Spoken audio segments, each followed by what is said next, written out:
sera question de linguistique ce soir, avec 3 femmes et 3 spécialités. Alors, je préfère vous les lire plutôt que de me tromper, parce que sinon je risque de me faire un petit peu pourrir. Donc, nous avons la chance de recevoir Elatiana Razafi, spécialiste en sociolinguistique, didactique du plurilinguisme. Juste à côté, un visage que vous connaissez déjà, puisqu'elle est déjà intervenue ici même dans nos murs. Stéphanie Genex-Rabot, ethnomusicologue. Et là, il est inscrit sciences de l'art. Voilà, petite coquetterie. Et puis, Véronique Filleul, qui est également intervenue ici même à plusieurs reprises, spécialiste en sociolinguistique et sociodidactique.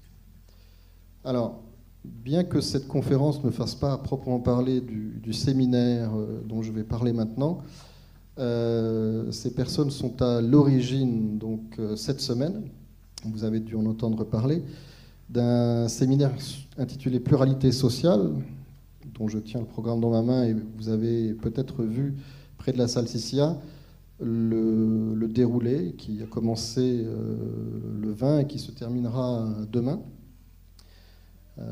Donc je le disais, le programme est disponible et si vous avez des questions peut-être plus précises à la fin de cette intervention, vous pourrez éventuellement avoir quelques précisions.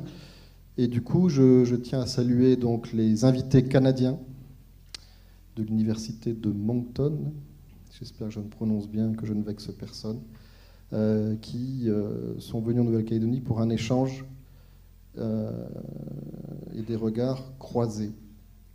Alors, vous avez peut-être eu le temps aussi de découvrir les travaux qui étaient exposés devant la salle Sissia, dont il sera peut-être fait mention plus avant, travaux jeunesse en rapport avec la thématique du jour, et puis aussi la documentation qui a été proposée par la médiathèque en regard de la thématique de ce soir. Donc vous retrouvez évidemment quelques ouvrages en lien avec les personnes présentes et d'autres sur les langues, alors monographie, périodique, etc. Documentation qui bien évidemment est disponible à la médiathèque du Centre culturel Chibaou, dont je rappelle qu'elle est ouverte du mardi au dimanche de 9h à 17h. La conférence sera enregistrée, vos questions aussi. Donc vous verrez, on sera deux de part et d'autre de la salle à vous tendre un micro pour qu'on puisse à la fois vous entendre et que votre question figure sur l'enregistrement, enregistrement qui sera disponible très vite sur le site de la DCK, dck.nc, rubrique catalogue de la médiathèque et publication multimédia. La conférence est également filmée par la chaîne Calédonia et sera diffusée sur leur antenne à une date que nous ne connaissons pas encore, mais assez vite. Et puis, vous le verrez, comme ces personnes ne font rien comme tout le monde, je ne dis pas tout, on me dit de ne pas tout dire. Donc, je ne dis rien. C'est presque une super production américaine, excusez-moi, messieurs les Canadiens, messieurs et mesdames, qu'on vous propose ce soir, mais je n'ai pas le droit de vous en parler. Donc vous verrez, il y aura des choses étranges qui vont se passer. Ne soyez pas inquiets, ne courez pas vers la sortie. Il y a des choses qui vont se passer. Et puis il y aura évidemment, je l'ai dit, le débat pour évoquer le destin commun, entre autres.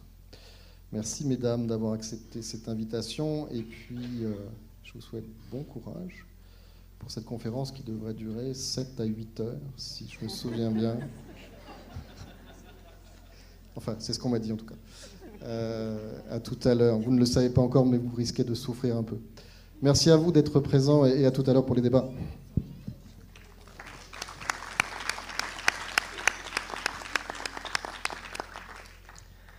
Merci beaucoup Manu pour cette introduction toujours décontractante et qui met en confiance.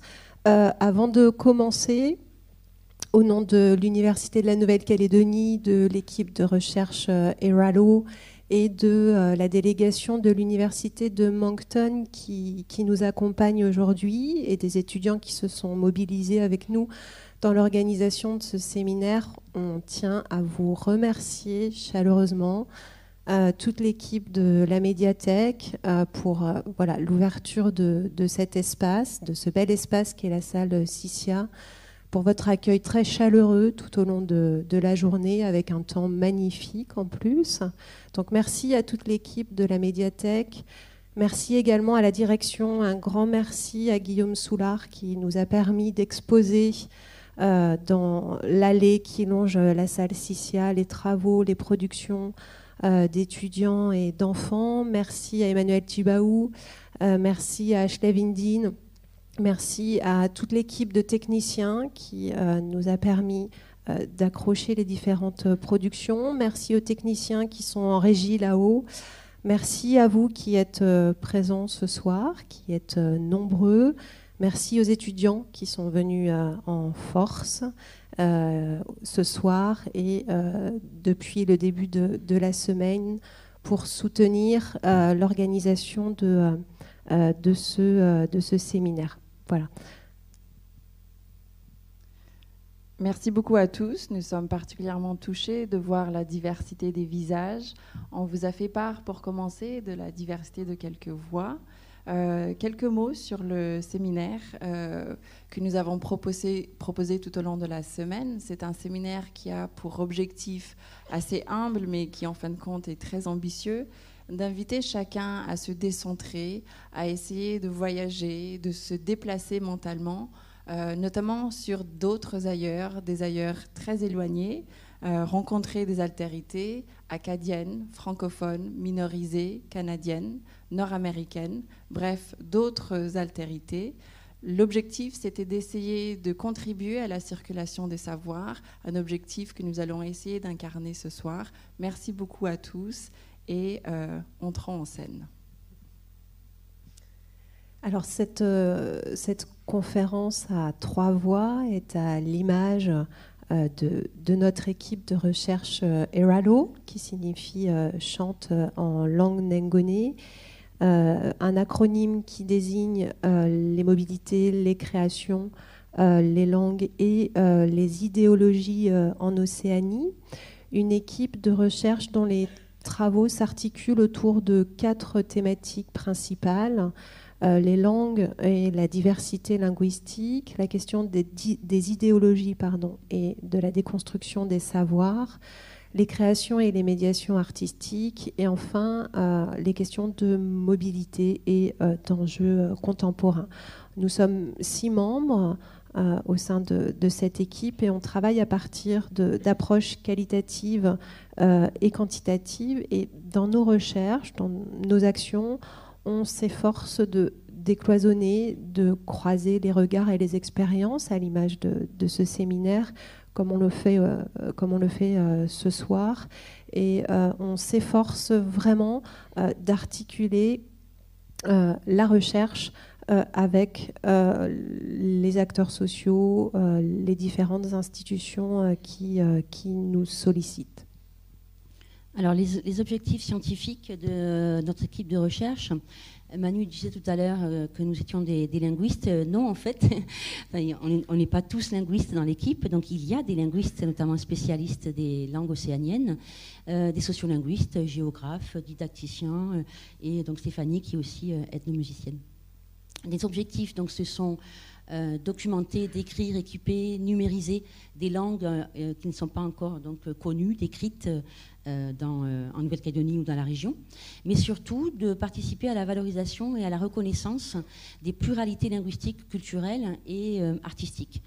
Donc on tient compte, comme l'a dit Stéphanie, des besoins, des usages sociaux, et nos terrains donc, sont les milieux scolaires ou encore la ville, ou bien les pratiques artistiques, avec comme dimension en fait, le fait que les activités de recherche permettent aussi d'améliorer, ou en tout cas de participer bien sûr à la formation. Il y a une dimension formative qui est importante dans nos axes de recherche.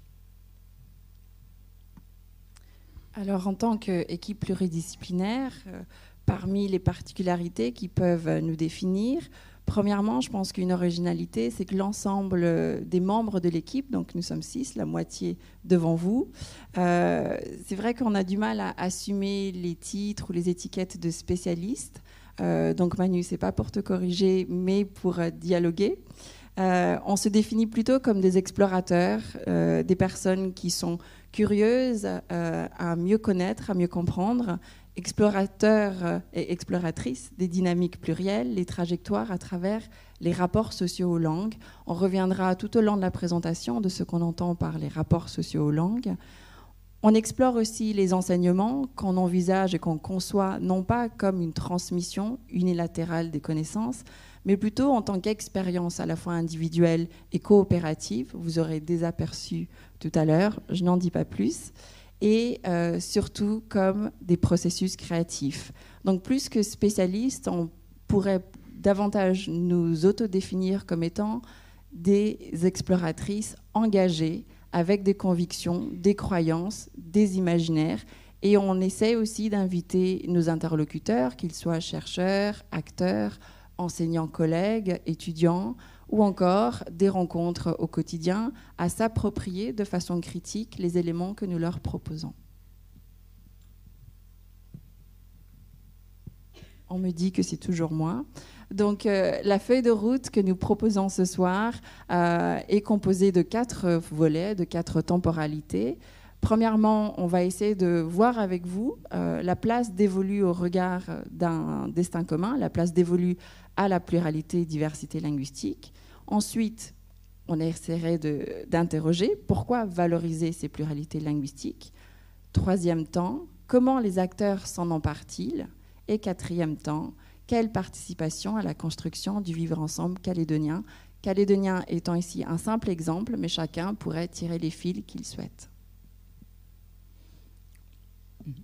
Alors, le point de départ, on va dire, de la réflexion qu'on voulait vous proposer ce soir, hein, c'était bien l'accord de Nouméa, parmi d'autres textes juridiques qui sont très importants donc, en Nouvelle-Calédonie. On ne va pas les citer, bien entendu, ici ce soir. Vous les connaissez. Celui peut-être sur lequel on peut insister, c'est en particulier l'accord de Nouméa de loi organique, qui est un texte vraiment historique, hein, très très fort, qui fait donc des langues kanak, des langues d'enseignement et de culture en Nouvelle-Calédonie. Donc ce texte-là, d'un point de vue justement sociolinguistique, on peut le considérer comme une politique linguistique nouvelle. Et c'est d'ailleurs comme ça qu'on l'a interprété et que, personnellement, par exemple, j'ai pu participer à une expérimentation qui visait à évaluer l'introduction des langues kanak à l'école. Hein. Donc ça, c'était à partir de 2002. Mais on voulait aller au-delà de cette conception ou simple définition de l'accord de Nouméa comme une politique linguistique pour s'intéresser en particulier au mot d'ordre destin commun. Et de ce point de vue, donc l'enseignement des langues en général, pas seulement les langues kanak, ou en tout cas une éducation plurilingue, peut recevoir donc une autre interprétation, à savoir essayer de construire, ou en tout cas de réfléchir, de participer à une réflexion commune à partir de l'éducation plurilingue au service du construire ensemble. Donc ce serait une sorte de traduction pédagogique du mot d'ordre politique destin commun comme une voie possible de rencontre interculturelle. Voilà, donc c'est un peu le fil conducteur justement de la conférence que nous vous proposons ce soir. Alors tout le monde connaît, quand on interroge la diversité linguistique en Nouvelle-Calédonie, je suis toujours très surprise, tout le monde cite 28 langues kanak. Alors ça c'est effectivement une reconnaissance importante, vue depuis Paris aussi, hein, puisque ça peut-être un peu moins de monde le sait, à savoir que sur les 75 langues dites de France, peu savent qu'en réalité, 28 sont les langues kanak de Nouvelle-Calédonie. Lors d'une enquête sociolinguistique que j'ai pu mener avec Claire Colombel dans un programme de recherche qui s'appelait École Pomme pour École Plurilingue Outre-mer, qui était un programme où on travaillait avec une perspective comparée avec la Polynésie et la Guyane. Nous avons réalisé la première en fait, enquête sociolinguistique quantitative et on a interrogé plus de 1000 familles calédoniennes sur donc, leur pratique familiale des langues, la gestion du plurilinguisme en famille, mais aussi comment ils concevaient, quelle valeur ils attachaient à l'enseignement des langues. Et parmi, enfin en tout cas, on est arrivé à un total de 75 langues déclarées.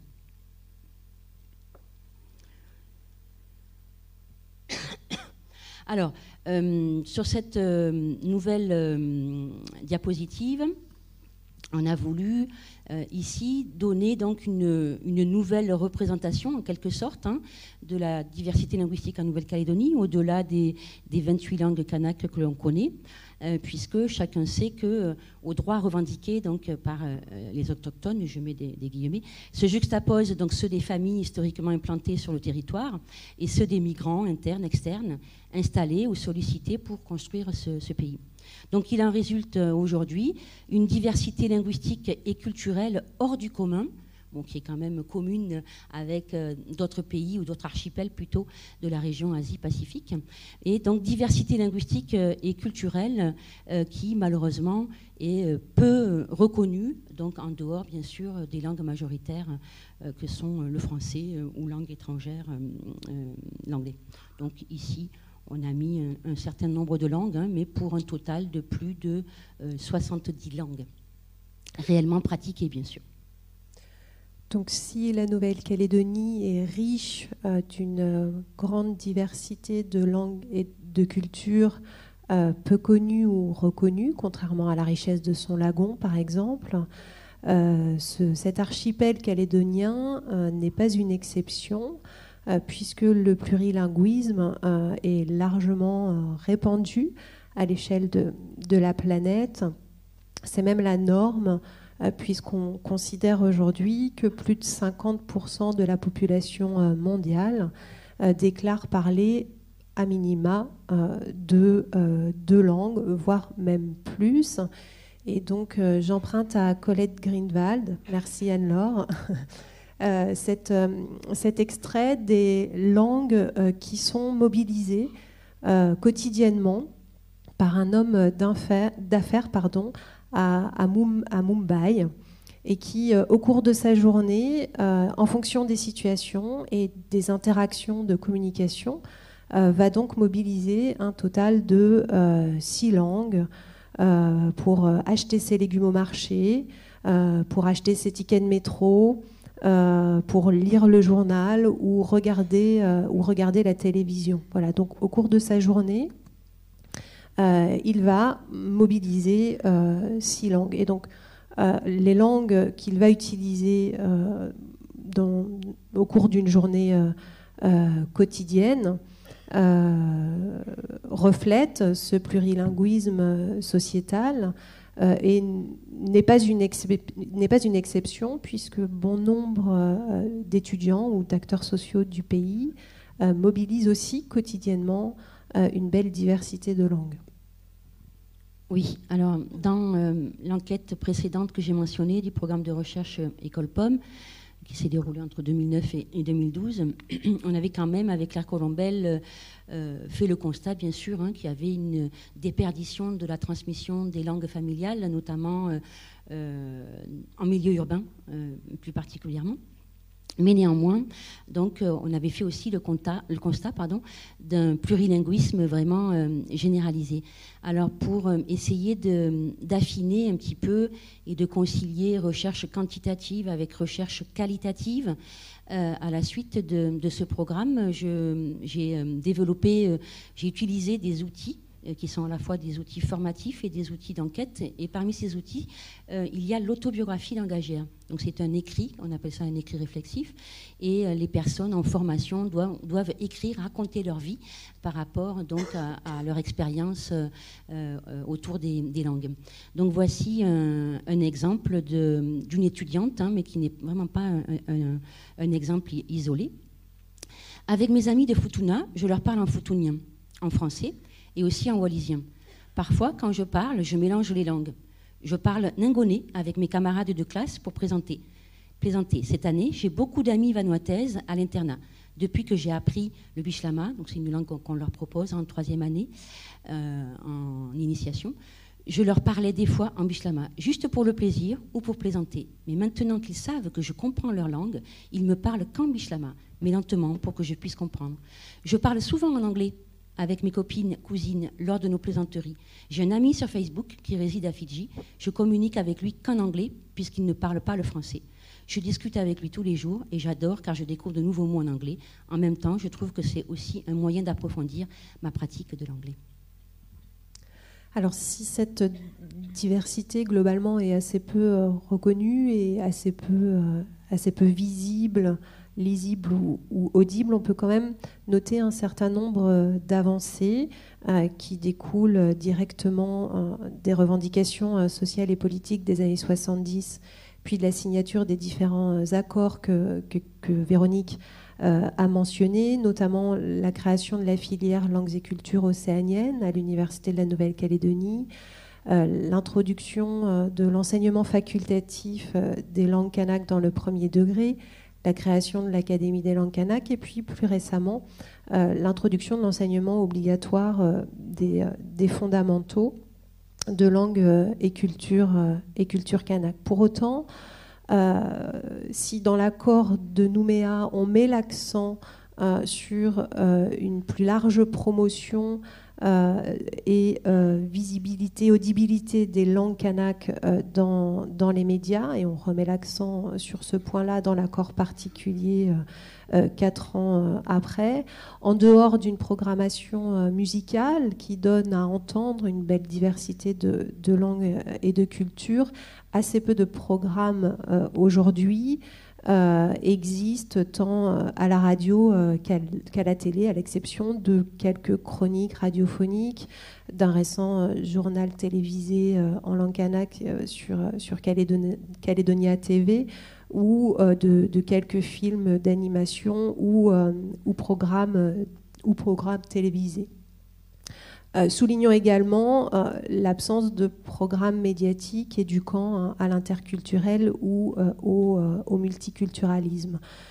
Donc globalement, ces pluralités sociales sont peu visibles, lisibles dans les espaces institutionnels où le français domine encore très largement.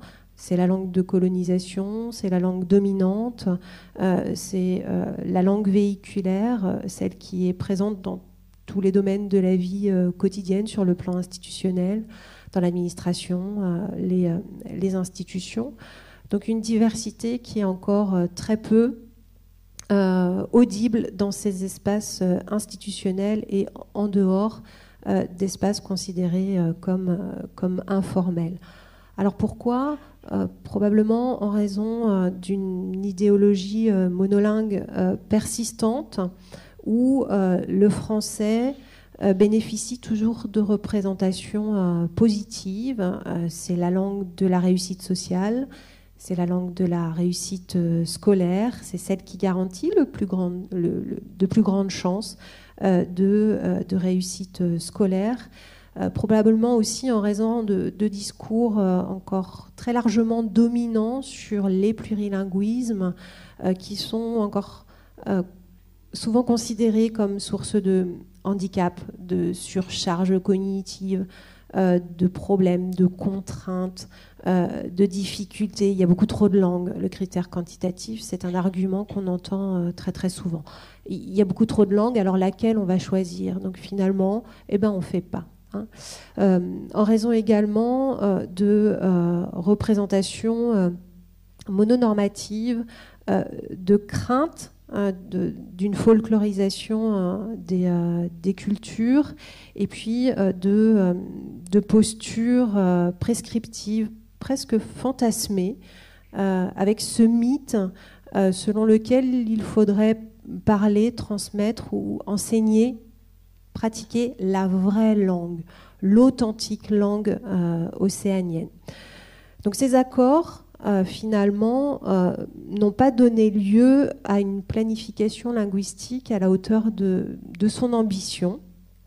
Et sa mise en œuvre a finalement plutôt été pensée selon une vision applicationniste qui, de notre point de vue, n'a pas suffisamment pris en compte les dimensions sociales et ces notions clés des différents accords que sont celles du destin commun, du vivre ensemble, et qui n'ont pas suffisamment pris en compte les points de vue des acteurs sociaux, ce qu'ils avaient à en dire, leurs revendications, leurs besoins et leurs pratiques langagières.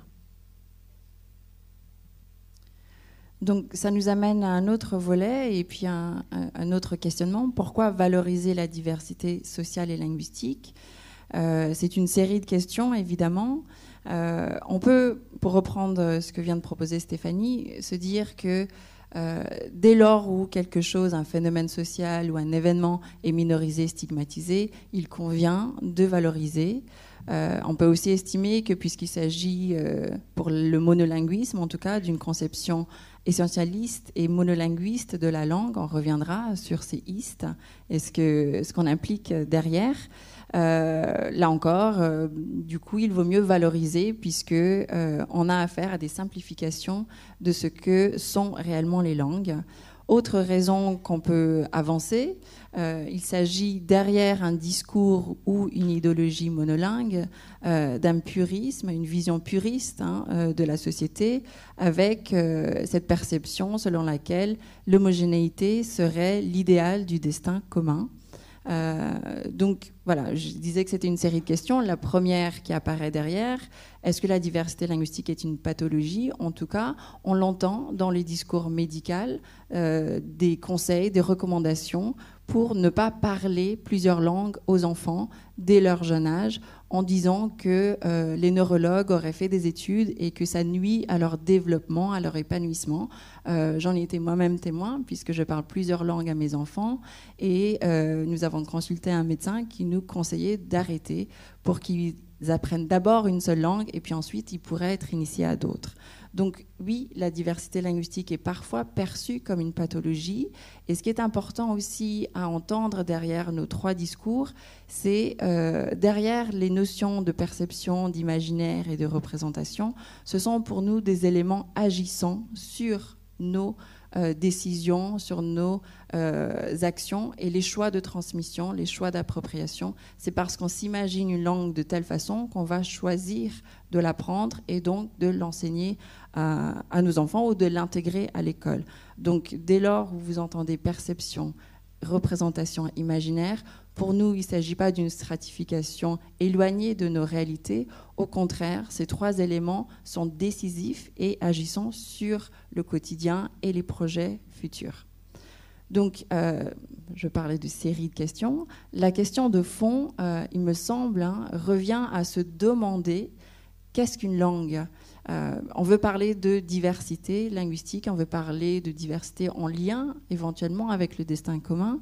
Eh bien, ça nous oblige, dans un premier temps, selon moi, mais la vie est partagée, sur mettons-nous d'accord de ce que nous voulons mettre derrière une langue. Je pose la question, mais je vais commencer par ce que n'est pas une langue. Ceci, pour nous, n'est pas une langue.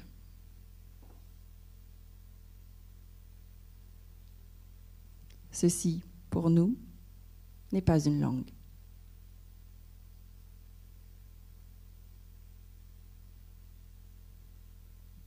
Ceci, pour nous, n'est pas une langue. Ce ne sont que des représentations de ce qu'on pense, de ce qu'on veut être langue. Vous voyez que je n'ai pas répondu à la question. Tout de même, quelques pistes. Pour nous, qu'est-ce que sont les langues ? Qu'est-ce que nous voulons que les langues soient ? Puisqu'on adopte une vision sociologique, c'est-à-dire qu'on va écouter les locuteurs et on les conçoit comme étant des acteurs, on va écouter, selon eux, qu'est-ce qu'une langue ? Plutôt que nous définir comme des spécialistes et leur dire ce qu'est une langue, notre démarche consiste à aller à la rencontre des sociétés et à ceux et celles qui les représentent. Et quand on prend cet angle de vue, Eh bien, une langue, ça correspond à une pratique sociale, comme les pratiques religieuses, les pratiques architecturales, les pratiques d'enseignement, d'habillement, etc. C'est une pratique sociale. Dire que la langue est une pratique sociale revient à dire et donc à admettre que c'est un variable. C'est quelque chose qui change tout le temps. C'est aussi un marqueur identitaire parce qu'on vous montrera des exemples. Quand on parle des langues ou quand on fait parler les acteurs des langues, ils nous disent c'est mon identité ou c'est une part de mon identité. On a posé la question à un de nos collègues canadiens durant la semaine, mais si on t'enlève ta langue, qu'est-ce que ça change? Et sa réponse, Pierre Marcel, c'était je perds une partie de moi, mais pas uniquement le moi individuel et égaux, je perds aussi l'héritage dont je suis porteur. Et donc ça coûte. Quand on interroge les acteurs, ils nous disent et ils nous démontrent que la langue est dynamique, elle est polymorphe, elle est mouvante, elle est agissante, elle est aléatoire, elle est, en fin de compte, insaisissable dans son entièreté. C'est pour ça que les images que je vous ai montrées tout à l'heure, pour nous, ne correspondent pas à une langue.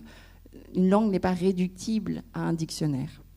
Une langue, elle est faite de variations, et pour les sociolinguistes, c'est ce qui définit une langue. C'est aussi ce qui définit une langue vivante. Elle change, sinon elle meurt. Une langue est donc faite et construite à partir des pratiques et des représentations. Ça nous oblige donc, si on accepte ce cheminement que je vous propose là, que nous vous proposons, ça oblige de modifier la conception de ce qu'est même une langue. Pour nous, la diversité linguistique est aussi un droit, c'est un fait majoritaire, comme l'a dit tout à l'heure Anne-Laure Dott, c'est quelque chose de normal. Ça devrait être la norme, la pluralité linguistique. On a des preuves quantifiées, quand on regarde, on est beaucoup plus nombreux à être bilingues, plurilingues que monolingues, et pourtant, la pensée monolingue est celle qui domine. On estime que c'est une condition nécessaire au vivre ensemble et on va essayer de vous démontrer en quoi cette idée nous semble tout à fait pertinente. Et enfin, en tant que didacticienne, mais aussi en tant qu'enseignante, nous croyons que la diversité linguistique est un levier didactique, c'est-à-dire qu'en incluant la diversité linguistique qu'incarne soit une classe en tant que groupe ou un individu avec son répertoire, en incluant ces éléments, ces phénomènes, ces mobilités, ces variétés, on peut ensuite construire des connaissances nouvelles, co-construire des savoirs nouveaux. Alors, donc nous avons abordé, Tatiana a bien expliqué notre démarche, nos démarches scientifiques, qui consistent donc à considérer les acteurs comme des partenaires dans le processus de recherche et de construction de savoir. Ce que je voudrais préciser peut-être, avant de présenter ici un autre exemple d'autobiographie, c'est le fait que plusieurs chercheurs en anthropologie, anthropolinguistique, et Maurice Lénart lui-même, qui a été un des premiers à s'être intéressé aux langues kanak ici en Nouvelle-Calédonie, ont souligné que le plurilinguisme, on l'a dit tout à l'heure, c'est la norme, et que c'était par ailleurs une pratique sociale très valorisée en Mélanésie, que c'était une sorte de plus-value, en tout cas c'était très recherché de pratiquer les langues, on s'en doute, puisque ça permettait de pouvoir multiplier les échanges, évidemment, entre les différentes communautés. Christine Jourdan, qui a travaillé sur les îles Salomon, a souligné aussi, à partir de recherches d'archives, donc en tout cas les sociétés avant la colonisation pratiquaient le plurilinguisme et que probablement c'est bien la colonisation qui a perturbé un petit peu ce changement de paradigme, puisque brutalement on a imposé un nouveau système, Stéphanie l'a dit, avec une idéologie monolingue. Donc, parmi les démarches d'autobiographie, on a sélectionné ici un exemple d'un étudiant qui est devenu professeur d'anglais et qui avait une certaine fascination pour sa grand-mère et plusieurs professeurs d'ailleurs aussi de langue et qui donc nous raconte. Quand j'étais avec ma grand-mère, cela allait beaucoup plus loin, puisque ma grand-mère est capable de s'exprimer à la fois en japonais, en français, en chimui, en paichi, en indien, en Ralacho, sa capacité à pouvoir s'exprimer dans toutes ces langues m'a toujours intriguée. Je me suis toujours demandé comment elle faisait, alors un jour je lui ai posé la question. Elle ne m'a pas répondu pour me dire comment elle faisait, mais plutôt pourquoi c'était ainsi. Elle m'a dit, et donc on a un récit dans le récit de la grand-mère. Avant, quand on était jeune, c'était différent. On avait beaucoup de liens avec les familles qui étaient loin. Des fois, on allait voir la famille de Noélie, Néami. Des fois, on allait rester à Kamba, là-bas, à Wailou. Mais c'est pas comme maintenant. On allait à cheval. C'était long d'arriver là où on voulait aller. C'est pas comme maintenant où tu roules 1 heure et puis c'est bon. Non. Avant, c'était avec le cheval. Du coup, quand on arrive chez les amis ou la famille, ben on reste longtemps. Des fois, il y a les gens, ils parlent pas français, ils parlent pas tchémoui. Mais bien, on est obligé de parler la langue à eux. Du coup, comme on est plongé dedans, ben c'est facile pour apprendre. Après, quand on part, ben il y en a qui viennent rester avec nous à la maison. Du coup, on continue à parler la langue de là-haut. Après, c'est au travail. Avant, je travaillais au dispensaire, je travaillais avec une femme de Thio. Ben, c'est comme ça. Maintenant, je comprends le Thio. Moi, j'ai appris sa langue, puis elle a appris le tchémoui. C'est comme ça, avant. Voilà. Donc, un très bon exemple de pratique du plurilinguisme, c'est-à-dire on fait l'effort de comprendre, mieux même d'apprendre la langue de l'autre, chez qui on vit ou avec qui on travaille. Alors cet étudiant lui-même, c'était assez surprenant puisque il disait qu'il n'était pas plurilingue. Il avait tendance à admirer sa grand-mère et puis à faire le constat qu'il y avait une déperdition donc, de la transmission du plurilinguisme. Et en réalité, au fur et à mesure qu'il a raconté lui-même sa vie au travers des langues, il a conclu, non, en fait, qu'on lui avait transmis cette compétence plurilingue.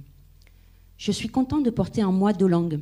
Alors, il part sur 2, en fait, mais à la fin de la biographie, il arrive quasiment au même nombre de langues que sa grand-mère.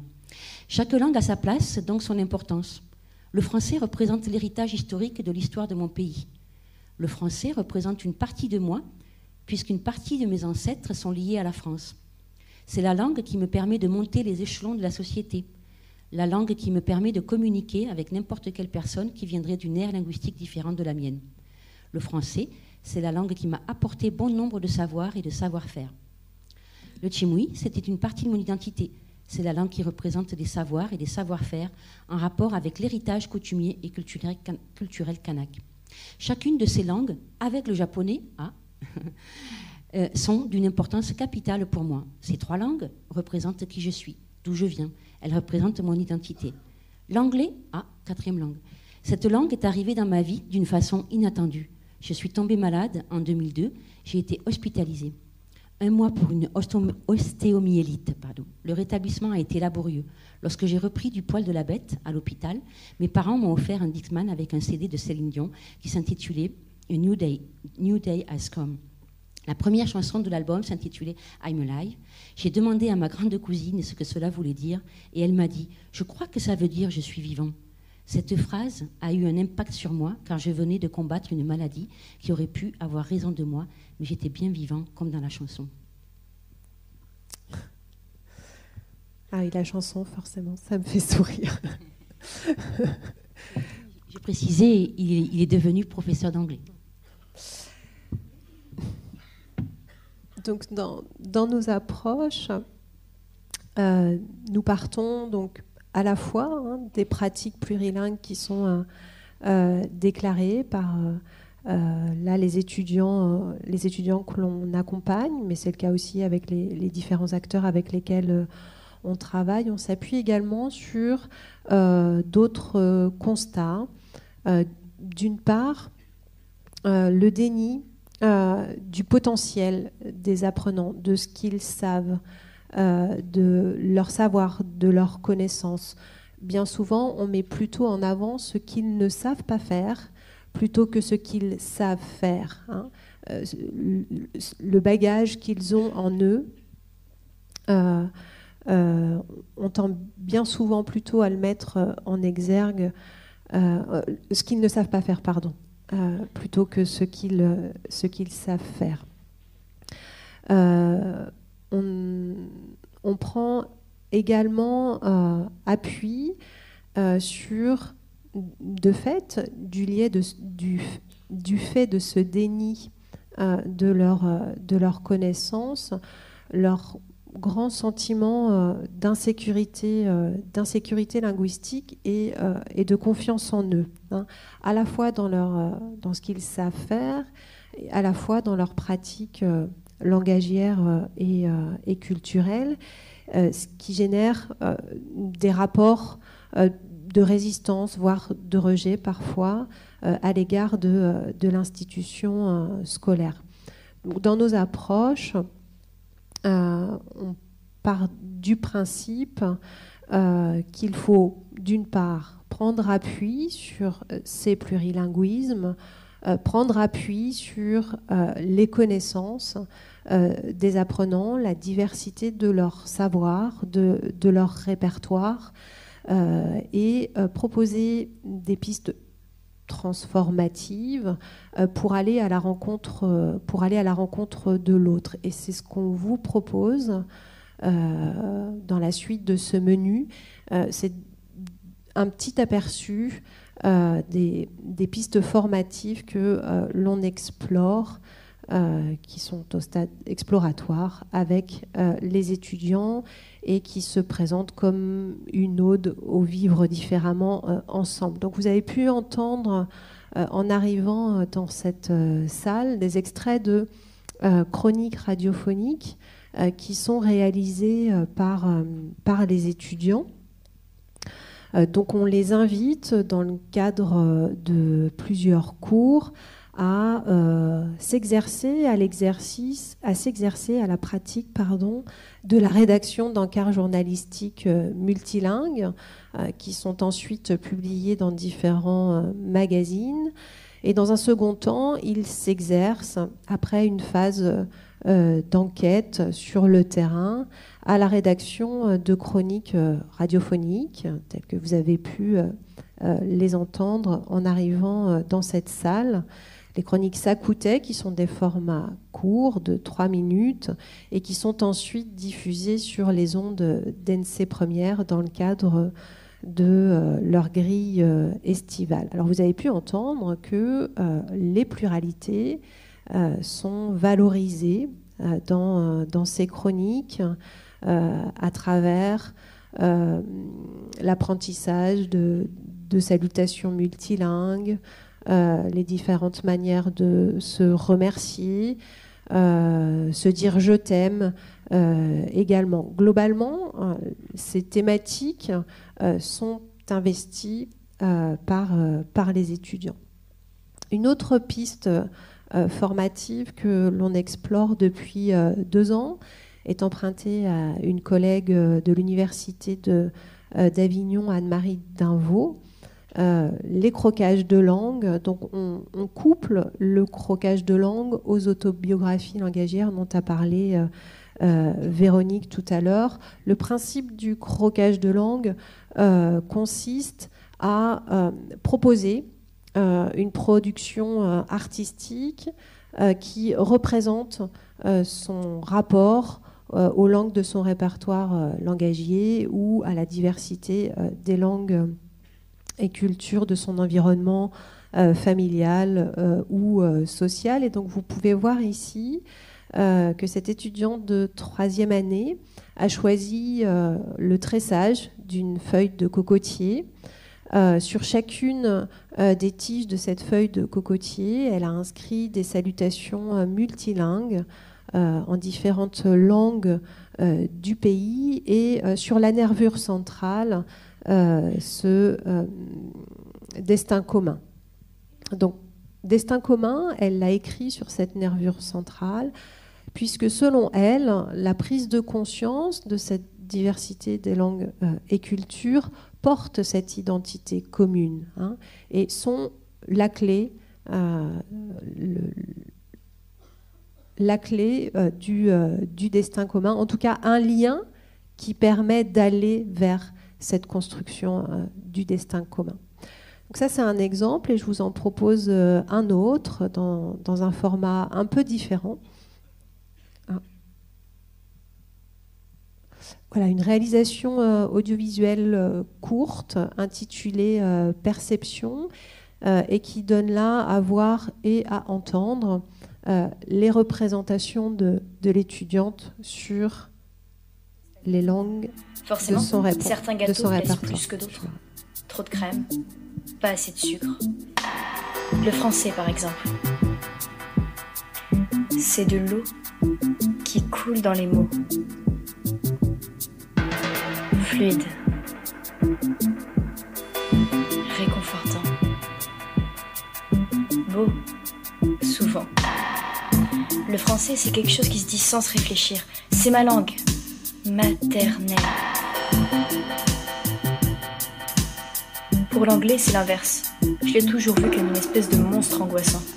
Un truc qui rampe pendant toute notre scolarité. Obligatoire.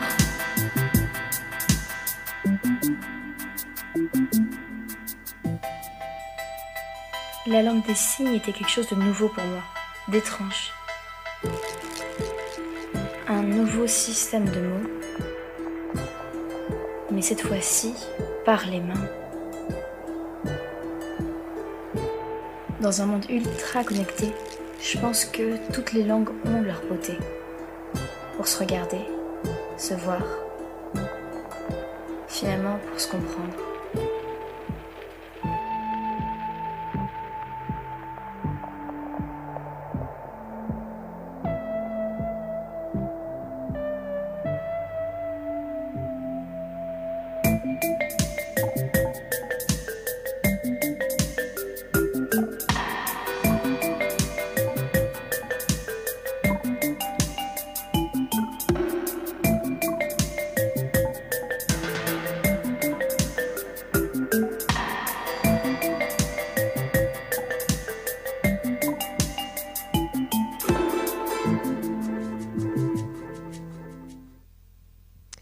Donc on voit bien à travers ces deux exemples que chaque étudiant investit différents formats et que ces productions pluriartistiques reflètent leurs diverses sensibilités, à travers lesquelles on peut voir se dessiner de nombreux symboles multiculturels, et je pense que vous en avez eu un petit aperçu à l'extérieur de la salle Sissia, si vous avez pris le temps d'y jeter un œil. Donc ces croquages de langue, ces productions pluriartistiques témoignent véritablement de références plurielles et sont en résonance avec les identités plurielles, multifacettes et dynamiques des étudiants.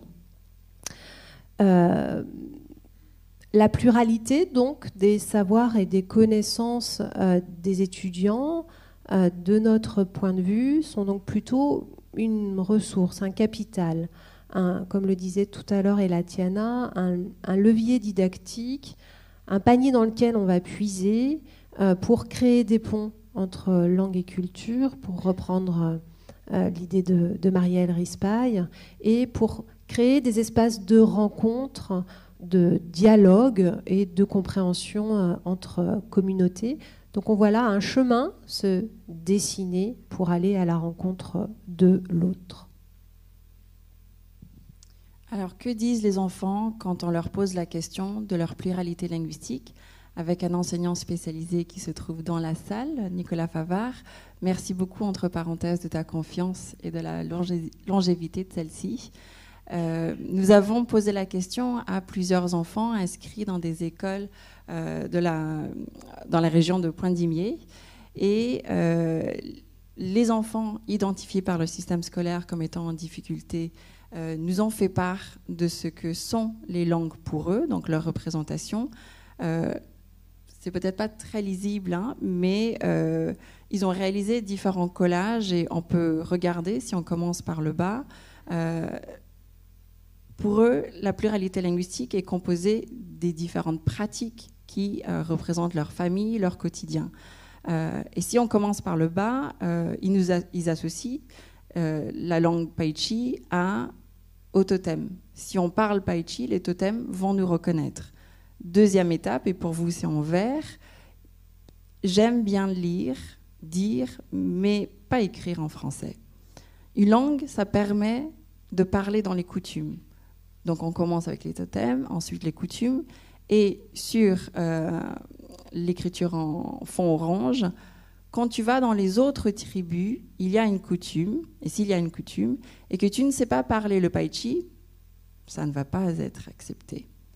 Donc, ce sont des enfants en bas âge, ils comprennent que la langue peut servir de frontière, que la langue est une condition d'intégration et de reconnaissance. Avec leurs propres mots, c'est ce qu'ils nous font entendre. Et puis tout en haut, au-delà de ce qui se passe localement, c'est bien de parler plusieurs langues. Si on va dans d'autres pays, on va parler la langue qu'on a appris. Donc ils arrivent à associer du sens, à donner du sens aux langues qu'ils apprennent. Et pour nous, c'est fondamental que les connaissances que nous proposons dans le cadre d'une classe, d'un cours à l'école, puissent être reliées au quotidien et au monde extérieur à cette classe. Vous avez vu, ou vous aurez pu l'apercevoir, on a proposé des exemplaires de ces productions visuelles à l'extérieur de la salle Cicia. Maintenant, des explorations interculturelles. Plus que de vous faire un cours sur l'interculturel, on va vous montrer quelques exemples pour vous inviter à aller plus loin. Nous pensons que l'inclusion des répertoires plurilingues et des parlers plurilingues, alors ce qu'on appelle nous les parlers plurilingues, c'est les productions qui consistent à mobiliser différentes langues dans la même phrase. Donc pour certains, ce sont des confusions, des mélanges, voire des interférences. Pour nous, ce sont des compétences. C'est la capacité à mobiliser dans un même échange, dans une même interaction, plusieurs systèmes linguistiques. Donc c'est plutôt une compétence. On estime aussi que c'est une étape vers un parler qui peut se stabiliser et devenir davantage homogène. Donc en aucun cas, il s'agit pour nous de confusion ou encore de signes d'interférence. Bref, quand on inclut les répertoires plurilingues et les parlers plurilingues, il s'agit pour nous d'inclure l'être qui est derrière les langues et les cultures. L'être qui est spectateur, mais aussi acteur. Et quand nous avons demandé avec Nicolas à des enfants de dessiner pour pouvoir leur mettre en situation d'expression, en situation de réussite, ils nous ont dessiné leur langue. Vous avez un exemple ici, des chœurs, Paichi, javanais. Et à l'oral, ils nous parlent des liens qui font de l'importance qu'eux accordent à chacune de leurs langues. Nous avons aussi demandé, dans une volonté de médiation, dans le sens où ce que nous produisons dans le cadre de nos métiers respectifs n'est pas forcément accessible à chacun. Donc nous avons demandé à Myriam Schwam, une artiste plasticienne, d'interpréter l'ensemble des matériaux que nous avons construits, des observables de recherche, afin de pouvoir sensibiliser le grand public, à commencer par les enfants eux-mêmes et leur entourage, à l'importance de l'inclusion. Et les bâches que vous avez pu apercevoir sont les résultats de l'interprétation de Myriam Schwam. Qu'est-ce qui se passe lorsqu'on inclut les pluralités linguistiques? Rappelez-vous, les langues, c'est aussi des cultures, c'est du variable, c'est le vécu, c'est l'histoire. Eh bien, là, un exemple tout à fait intéressant. Dans le cadre d'un cours de psycholinguistique, j'avais demandé aux étudiants de faire un schéma de ce qu'est la psycholinguistique, sans donner davantage de freins. L'étudiante en question s'est approprié ces repères ou des symboles pour expliquer les piliers de la psycholinguistique. Et je pense que si j'avais demandé le même exercice uniquement et strictement à l'écrit, je ne suis pas certaine que ça aurait été aussi clair ou que ça l'aurait mis dans une situation de réussite. La combinaison du visuel et du texte l'a au contraire avantagé. Un exemple ici, produit par une de nos stagiaires en DU didactique du français langue étrangère et seconde. Autre production biographique, autoportrait, retour sur soi et inclusion de l'autre. Enfin, pour la conclusion, un petit mot de transition. Non, c'était moi. D'accord. Donc, pour la conclusion, voilà, langue, art, culture dans tous leurs états.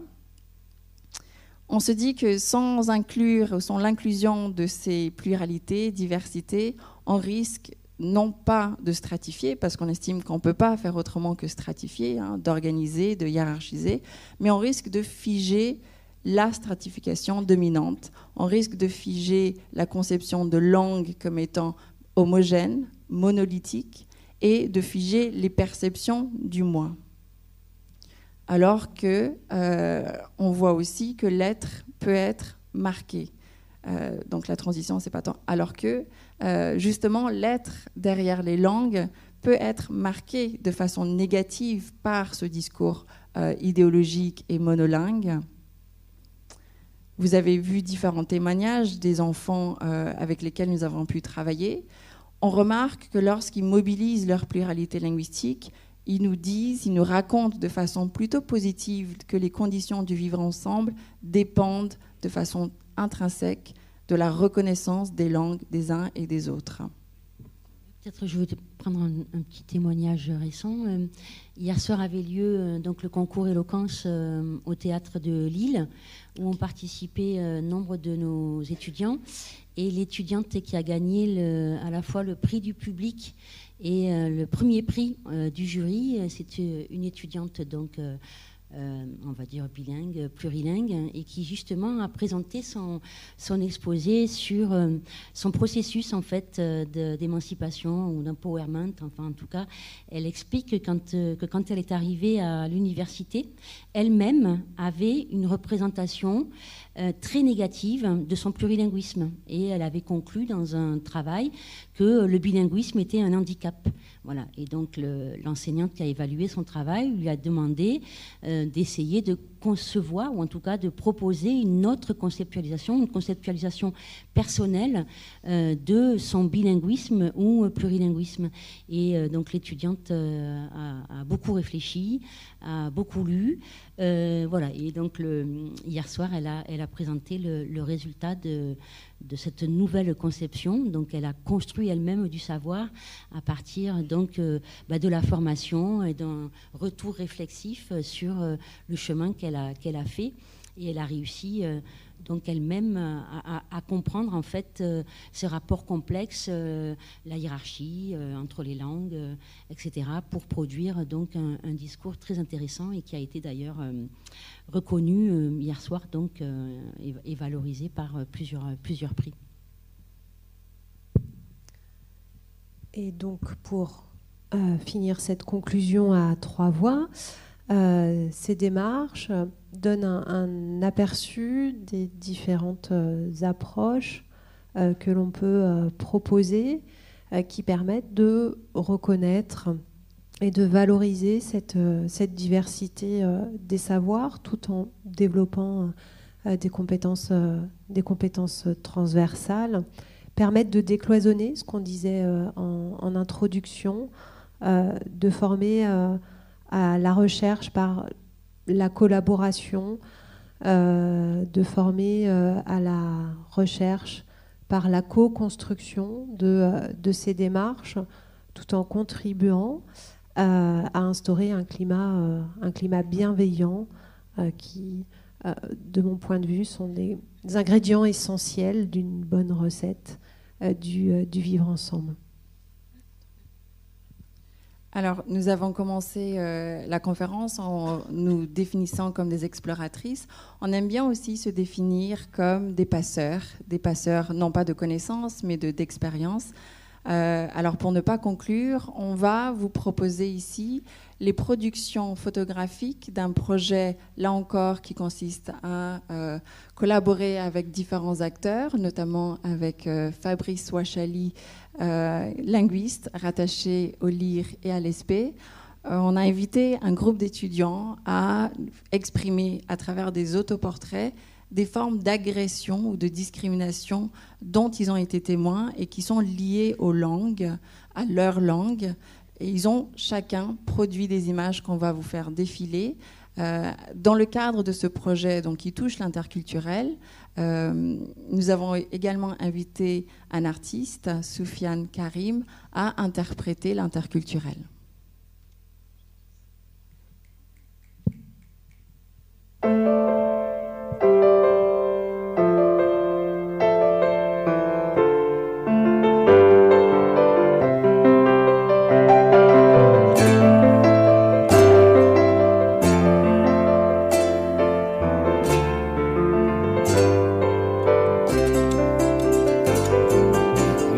Nehema te tiare taratoni tora torupe rupe e te tupu mai tai.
Liberté.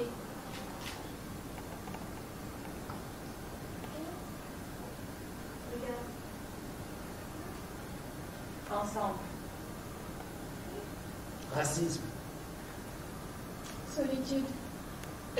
Amour. Partage. Ensemble. Voyage. Histoire. Partage. Amour. Voyage. Partage.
Ils ont déjà tout dit. Merci. Tout d'abord, un grand merci à Elatiana, à l'UNC. Merci aussi vraiment aux élèves de m'avoir fait confiance, d'avoir accepté de jouer le jeu et de rentrer dans ce travail de ce laboratoire de création du langage artistique. Merci au CCT aussi, Manuel, Guillaume. Et voilà, j'ai pas grand-chose à ajouter. Je pense que tout a déjà été dit. Ça a été très efficace. Bravo, vraiment encore bravo. C'était pas simple. Mais vous avez joué le jeu et vous avez évolué en quelques séances. On a eu 6 séances. 6 séances de travail de 2 heures. C'est rien. C'est vraiment très peu. Donc voilà, bravo. Vous l'avez fait, on l'a fait. Big up, merci. Encore un tonnerre d'applaudissements, s'il vous plaît, pour...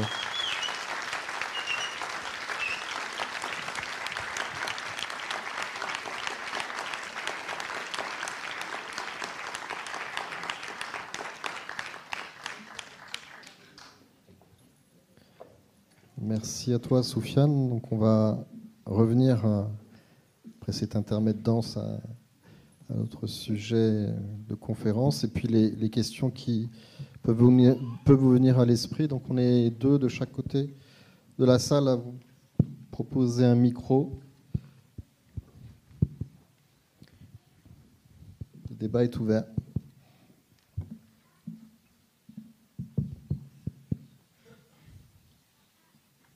Mesdames, avant que la première question ne fuse, est-ce que vous voudriez ajouter quelque chose?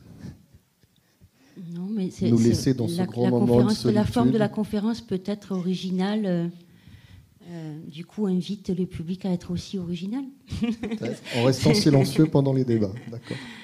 Voilà. Non, mais vous aurez compris que voilà, nous ne sommes pas dans une posture de détention de savoir, mais plutôt donc de propositions, de formes de recherche donc collaborative originale, et donc qui prennent appui sur de nouveaux paradigmes, et notamment donc les approches artistiques. Il y a tout un champ nouveau de recherche, notamment en didactique de langue, qui prend en compte donc l'importance des émotions, de l'affectif, donc de toutes les problématiques aussi identitaires, interculturelles, qu'on a un petit peu rapidement évoqué ce soir. Donc l'idée, c'était vraiment, enfin le message assez simple qu'on veut faire passer, c'est que la construction du destin commun, en fait, c'est chacun de nous qui devons y participer à la place que nous sommes.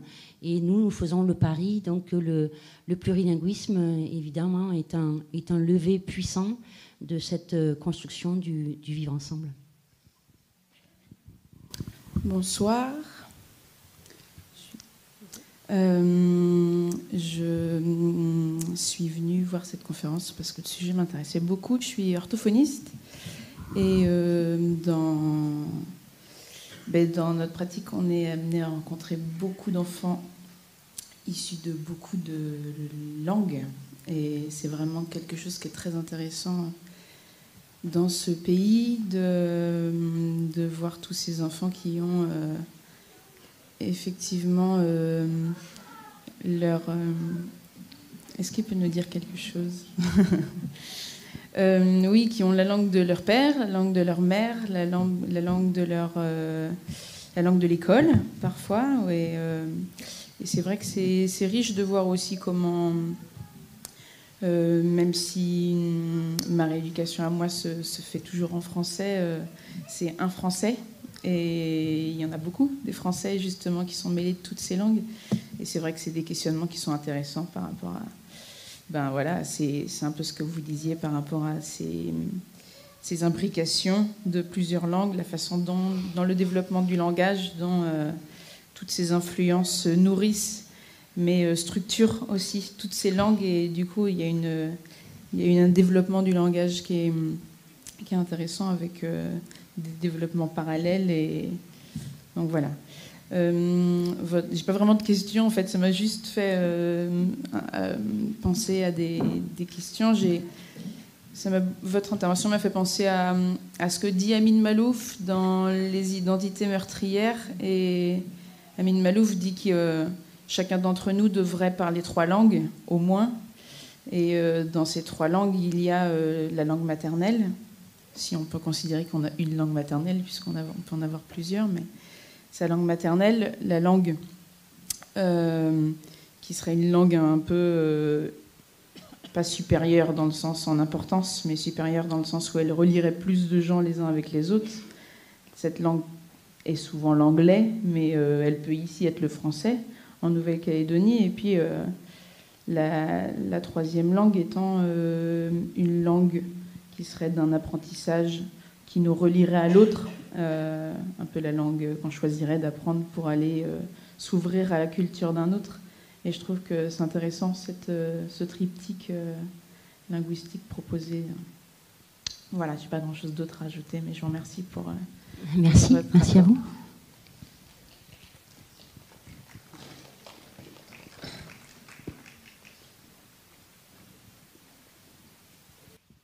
Alors, bonsoir.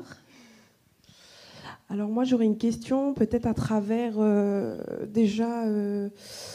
quand nos enfants justement rentrent dans l'école maternelle, parce que ça, je sais qu'il y a déjà des inégalités par rapport déjà au niveau du langage, vu que le système scolaire, on parle le français, et justement comment éviter justement que les parents voient comme une certaine pathologie en fait la transmission de la langue maternelle ou paternelle. Par exemple, moi qui suis originaire de Marais, j'ai une belle-sœur qui, elle, préfère, voilà, comme vous le disiez, apprendre le français à son enfant que favoriser la langue d'origine, quoi. Donc ça, comment justement concilier ça à l'école en sachant que il démarre déjà quand même à l'école avec certaines difficultés déjà au niveau du français, et ce qui fait que peut-être ça pourrait aussi impacter aussi par rapport aussi à l'échec scolaire. Donc peut-être comment aussi travailler sur cette pédagogie-là pour éviter justement un grand nombre d'échecs scolaires, aussi bien, en tout cas vu qu'on accueille, ici en Nouvelle-Calédonie, vu que c'est plurilingue, comment faire justement pour essayer de donner un peu des chances à tout le monde de pouvoir réussir dans ce contexte qu'on est à présent, voilà. Alors Stéphanie a parlé de bienveillance. C'est un nouveau concept, bienveillance linguistique. Après, c'est difficile de conseiller aux parents quoi que ce soit, compte tenu de la diversité des expériences familiales, des mobilités, etc. etc. En tout cas, comme conseil, si on en donne un, c'est de dire déjà aux parents de parler à leur enfant dans la ou les langues dans lesquelles ils se sentent à l'aise. Voilà, ça c'est très important. Il ne faut pas non plus culpabiliser non plus les parents qui se sentiraient pas capables, entre guillemets, de transmettre. Hein, c'est ce que j'ai pu observer dans pas mal de mes enquêtes, une sorte de culpabilité linguistique du fait donc de l'histoire singulière de la Nouvelle-Calédonie, mais aussi d'ailleurs en Outre-mer, avec l'idéologie de l'école monolingue. Des parents se sont sentis en difficulté eux-mêmes quand ils ont été scolarisés vers 6 ou 7 ans. Donc ce vécu, souvent, ils ne veulent pas que leur enfant le vive. Et donc, évidemment, ils font le choix de parler en français parce qu'ils ont un souvenir tellement douloureux de ce qu'ils ont vécu qu'ils ne veulent pas que ça recommence avec leur enfant. Mais c'est à force d'échanges, etc., que petit à petit, on peut essayer de faire changer sensiblement les choses. Pour ce qui est je pourrais peut-être mentionner une étude intéressante d'une collègue suisse qui s'appelle Christiane Perrigo, parmi de nombreuses recherches, hein, puisque ça fait maintenant 30 ans qu'on a accumulé des données, des métadonnées sur l'éducation plurilingue dans le monde entier.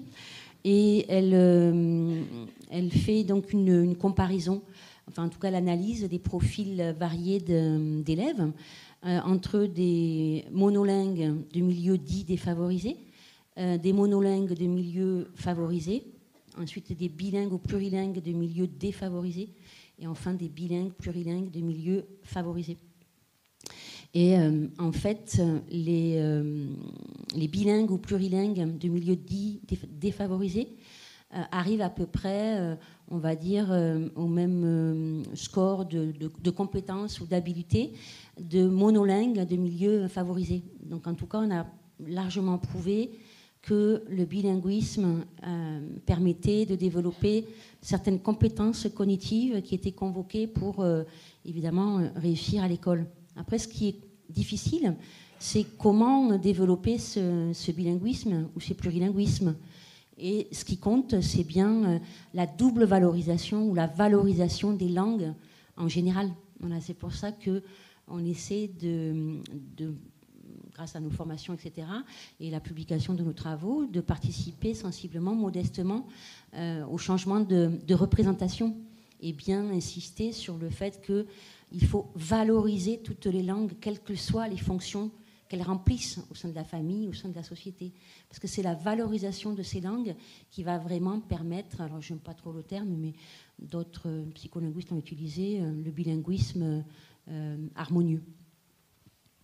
Et donc pour compléter, déconstruire ces représentations de relations de cause à effet, le plurilinguisme serait un handicap et serait donc à l'origine de l'échec scolaire.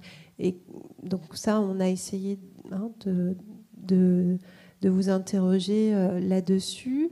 Et ce qu'on vous a aussi proposé, c'est une approche où les langues et cultures ne sont pas les unes à côté des autres, ou dans des espaces cloisonnés, parfois éloignés, mais à l'image de cette feuille de cocotier, vraiment en lien, en articulation les unes avec les autres. Donc elles ne sont pas en opposition, elles ne sont pas les unes à côté des autres, mais elles font chemin ensemble.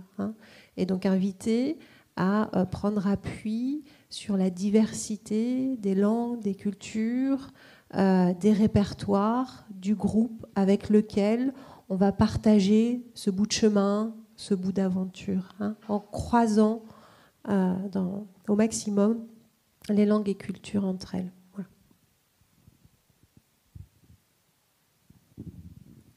J'allais poser une question, mais j'ai l'impression que vous y avez répondu. En fait, je voulais avoir une précision sur ce que vous entendez par le concept le concept de bienveillance linguistique. Il me semble que là, vous venez d'en parler un petit peu. Mais si vous pouviez dire d'où ça vient et ce qui est sous-entendu en quelques mots. Et je vais profiter du fait que j'ai le micro pour dire que j'ai connu personnellement ce qui est l'interdiction de parler le créole, puisque je vis en métropole, et je suis arrivée à l'âge de 9 mois. Et en termes de perte d'identité, j'ai dû faire tout le chemin de réappropriation. Donc c'est vrai que d'être coupé de sa langue d'origine, c'est vraiment une perte d'identité avec tout ce que ça implique de coupure personnelle. Alors, comme on l'a évoqué peut-être un peu rapidement, on part vraiment du principe que les élèves, les étudiants qui arrivent en classe ne sont pas des disques durs vierges de données.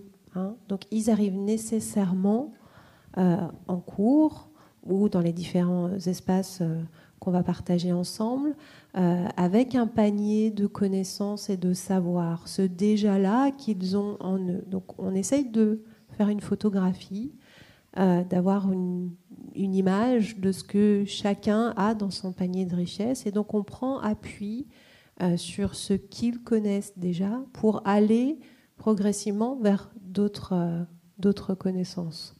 Alors sur la notion de bienveillance linguistique, c'est une notion qu'on a développée dans la sociodidactique. C'est un champ dans lequel je travaille. En fait, ce sont donc on l'a dit dans la conférence, peut-être rapidement, hein, sociolinguistique, donc on considère que le plurilinguisme, c'est la norme. Ça fait de très nombreuses années qu'on décrit la complexité des pratiques plurilingues, qu'on démontre que mixer les langues, mélanger, c'est quelque chose de naturel, etc., etc. Et donc ensuite est venue l'idée, en constatant que le plurilinguisme est la norme, de vouloir modifier un petit peu le paradigme au niveau de l'enseignement des langues et décloisonner les choses, comme l'a dit tout à l'heure Stéphanie. Donc en sociolinguistique, on a montré que les attitudes monolingues et mononormatives, voire une politique linguistique qui interdit la pratique de certaines langues, ont des effets très néfastes en fait, du point de vue du développement langagier, du point de vue de la construction identitaire, du point de vue affectif, etc. Et notamment, ça crée de l'insécurité linguistique. Voilà, et l'insécurité aussi scripturale. Donc l'insécurité linguistique et scripturale empêche en fait les élèves d'être à l'aise, de prendre confiance en eux et de rentrer dans les apprentissages. Donc est venue l'idée de réfléchir à comment inverser un petit peu la tendance, et on s'est rendu compte que les gestes professionnels, les attitudes professionnelles des enseignants, notamment des enseignants de langue, étaient centraux. Et donc on met un terme un peu global autour de ces gestes, c'est donc la bienveillance linguistique. La bienveillance linguistique, ça commence par écouter ce que la personne a à nous dire, par exemple, avant de corriger sa façon de parler ou de lui dire qu'elle a un accent ou je ne sais quoi. Alors, juste pour compléter, je pense que les termes, les concepts changent, évoluent. Ce qui peut importer, c'est ce qu'on met derrière. Donc, bienveillance linguistique ou pas, que ce soit ce concept ou pas, il y a aussi la notion de statut. Quel statut on accorde à la personne en face, que ce soit un enfant, vous en avez vu plusieurs là, de façon imprévue, un apprenant ou un interlocuteur. Et bienveillance ou pas, hein, on ne l'utilise pas forcément tous, toutes. L'idée pour moi, c'est d'accorder un statut d'un interlocuteur qui n'est pas seulement détenteur de connaissances, d'expériences, mais acteur tout autant que moi. Et c'est ensemble qu'on va pouvoir discuter, négocier de nos ponts, des conditions dans lesquelles nous voulons emprunter ce pont et ce que ce pont peut représenter comme aboutissement ou comme cheminement. Donc c'est vraiment le statut qu'on accorde. Si derrière bienveillance, on ne regarde pas l'autre comme étant lui aussi un acteur tout aussi légitime que moi, bienveillance linguistique ou pas, c'est peu signifiant.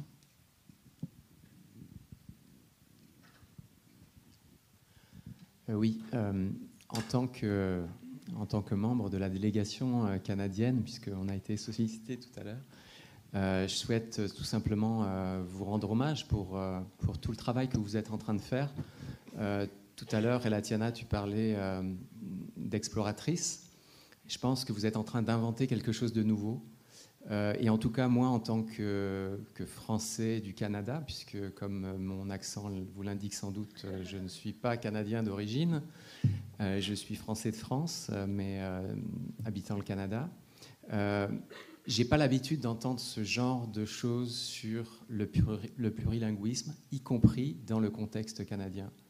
Où dans le contexte canadien, on a trop souvent tendance à entendre des approches peut-être un peu trop souvent comptables sur la question du plurilinguisme. Ça nous coûte de parler plusieurs langues, etc. Et en tant que francophone en situation minoritaire, on souffre de ça. Et je trouve que votre démarche est profondément positive. Et je trouve aussi que ce que vous faites, ce que vous suscitez au sein de votre équipe étudiante, et là aussi je souhaite cette fois rendre hommage aux étudiants et à leur grand courage de pouvoir venir comme ça sur scène. Et ce mixte entre finalement des étudiants qui apprennent à être fiers de ce qu'ils sont, de la manière dont ils parlent le français, de la manière dont ils parlent, de la manière dont ils vivent ce plurilinguisme qui est le leur, et la manière aussi dont ils peuvent le mettre en valeur. C'est extrêmement important et c'est très enrichissant pour nous. Et j'aimerais beaucoup... on est un peu, encore une fois, ici des éponges, et on va sans doute revenir au Canada avec plein de bonnes idées. Voilà, c'est un peu tout ça qu'on va ramener avec nous, et j'espère beaucoup qu'on pourra finalement utiliser tout ça là-bas au Canada. Voilà, c'était simplement un commentaire. Merci beaucoup. Merci beaucoup, Christophe. Tiens, c'est bon. Ça nous fait penser à des images qui sont violentes, qui circulent peu sur le Canada. L'occasion nous est donnée de montrer, de donner à voir les productions de l'exclusion des langues, les productions aussi d'une violence symbolique. Je fais référence ici aux écoles résidentielles. Vous en avez parlé à plusieurs reprises pour faire entendre les polyphonies derrière les voix canadiennes. Voilà ce que ça peut donner quand on prive un groupe d'une partie de son histoire, une partie de son identité. On tend vers l'uniformisation, on tend vers une pensée unique, avec l'idée qu'on pourrait mieux vivre ensemble. Et on sait que les effets sont tout à fait néfastes à court terme comme à long terme. Au Canada comme ailleurs, ici, on est toujours en train de s'interroger sur comment on peut réparer le mal qui a été fait. Et tout le monde n'a pas envie d'avouer que ce mal continue à perdurer. Et on continue à être acteur et producteur de différents mots dès lors où on exclut, on refuse à l'autre le droit linguistique.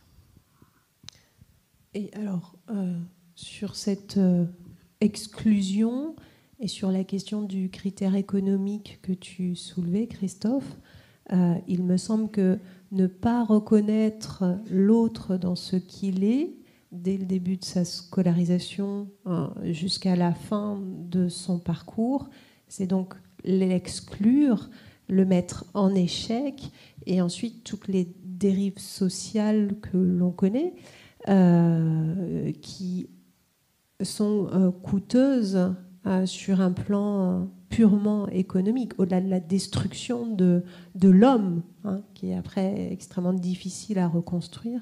Je pense que sur le plan purement économique, ouais, c'est beaucoup plus coûteux que d'accompagner et de reconnaître l'autre dans ce qu'il est et l'accompagner dans cette réussite. Et merci.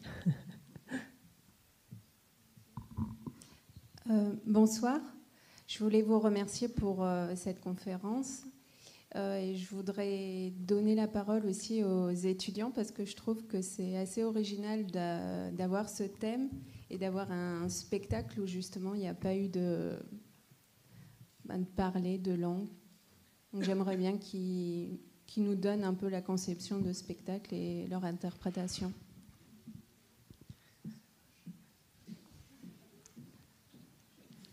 Je vois tout le monde qui tend vers quelqu'un. Donc, en tant que passeur, Audrey. Audrey, présidente. Excusez-moi, vous pouvez répéter la question? Excusez-moi. Attendez, je vais vous tendre le micro, sinon personne ne va entendre.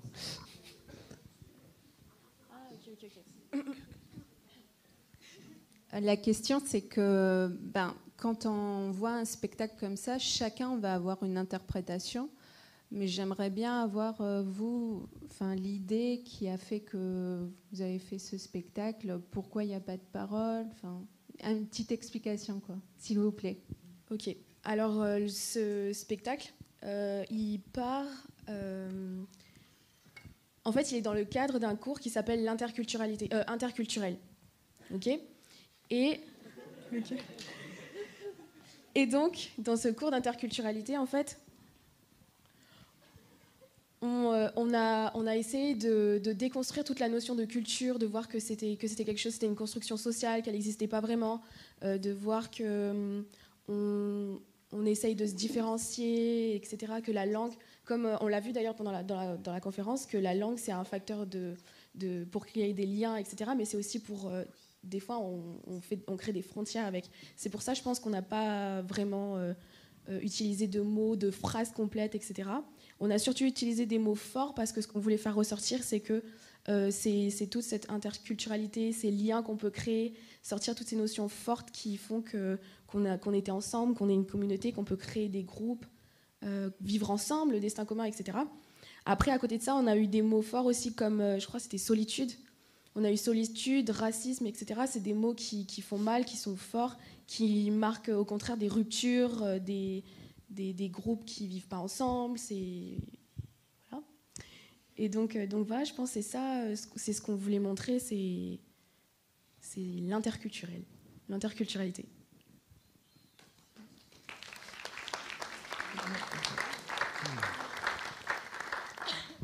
Du coup, je me permets juste... Oh, vas-y. Non, vas-y. C'est pour poser une question après, donc si c'est pour continuer sur la danse. Oui, voilà.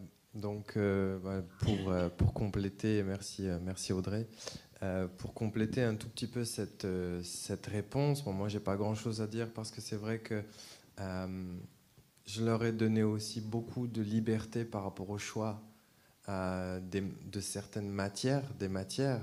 On parlait tout à l'heure, enfin pas plus tard que cet après-midi, et de ce matin aussi encore, on évoquait la possibilité pour eux de prononcer des mots en leur langue, de parler en leur langue, de développer chacun cette liberté culturelle et d'identité à l'intérieur. Et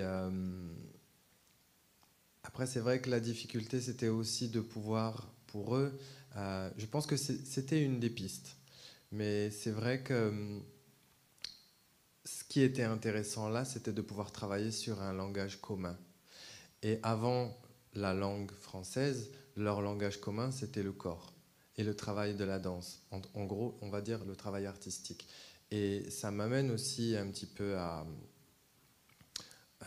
au processus en lui-même, qui est, pour moi, qui a été l'intérêt de pouvoir développer des matières artistiques au sein de la formation de futurs enseignants. Parce qu'on parle beaucoup de langage, de langue, de personnes qui ont différentes langues. Et on le sait tous, la danse, la peinture, la musique, c'est des langages communs. C'est des langages qui dépassent les frontières, qui dépassent les couleurs, qui dépassent toute barrière. Et peu importe dans quel endroit dans le monde on peut se trouver, on peut parler avec des personnes par certains de ces langages. Et donc, ces étudiants sont en français langue étrangère, donc ils vont aussi avoir à enseigner plus tard, je vous souhaite voilà, tout le bonheur là-dedans, de pouvoir aussi enseigner une langue à des personnes qui auront d'autres langages.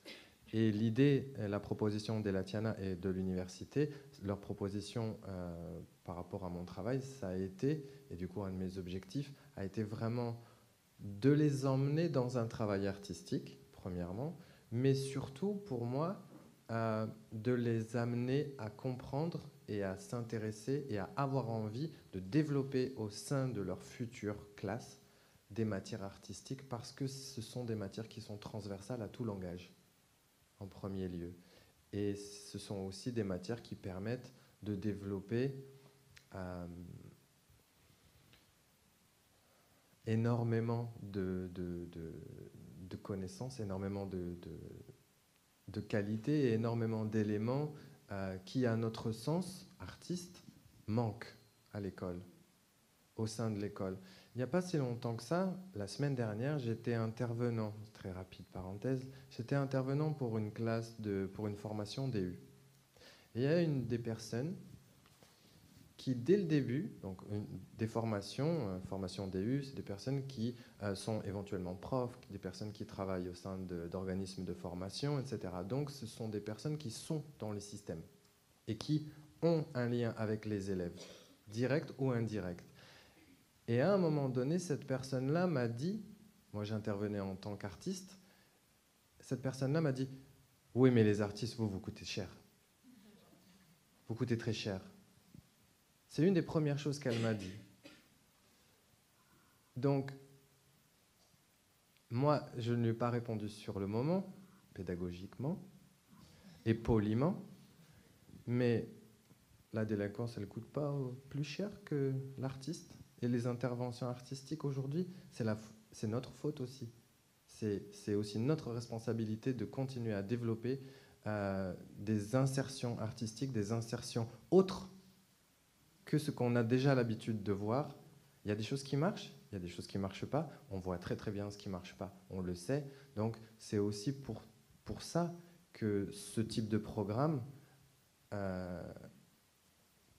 a son importance, et merci de le relever, parce que c'est intéressant aussi de leur demander leur avis et de leur demander ce qu'ils en ont retiré et de les questionner. Moi, j'aimerais bien encore continuer à les questionner. Donc, merci de leur avoir donné aussi la parole et merci pour votre intérêt et pour cette question. Je m'arrête là, merci.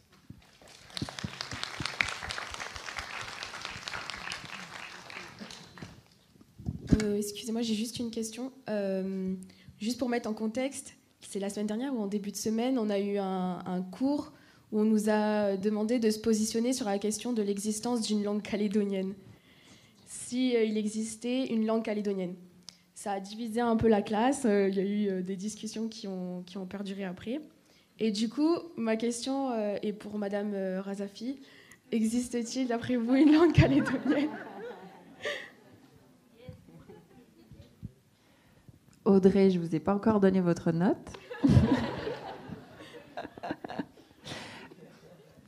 Alors, juste pour compléter les échanges qui ont eu lieu, j'ai omis de vous préciser qu'il s'agit d'une formation pour les étudiants qui sont ici, de licence 3, qui se sont inscrits à un parcours de didactique du plurilinguisme, donc potentiellement de futurs enseignants.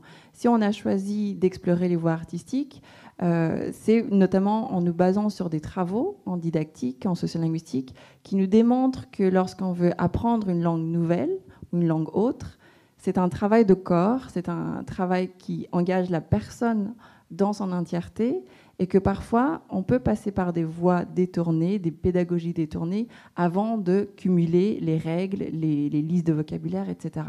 On sait aussi que, par exemple, en didactique du français de langue étrangère, que les apprenants ont vécu des traumatismes, parfois, ne serait-ce que parce qu'il s'agit de migrants ou de personnes qui ont fait des mobilités fortes. Donc là encore, plutôt que de commencer les cours par comment on dit bonjour, comment on lit, comment on écrit, on travaille d'abord l'entrée de la personne dans l'espace classe, la rencontre entre deux personnes, construction d'une relation, et ensuite on peut utiliser ce levier interculturel, artistique, pour construire des connaissances. Donc, je ne réponds toujours pas à votre question. Existe-t-il une langue calédonienne ? On a essayé de préciser notre démarche. Nous ne définissons pas les langues. On donne la parole à. Effectivement, vous faites référence à l'atelier qui a eu lieu lundi. Les débats ont démontré que la classe était littéralement scindée en deux. Une partie estimait que oui, il y a une langue calédonienne parce que on peut se différencier, on reconnaît des formes linguistiques ou langagières calédoniennes, et d'autres contestaient en disant oui, mais on n'a pas une seule langue, on en a plusieurs. Donc je serais incapable de donner la réponse qui serait représentative de la Calédonie, je ne peux que restituer, mais mon avis serait de dire, donc là c'est tout à fait subjectif, qu'il existe des langues calédoniennes et non pas une seule. Oui, parce que langue et variété, variation. Voilà. Merci, on va dire que j'accepte. Moyennement. Il y a des private jokes qui vont coûter cher, je crois.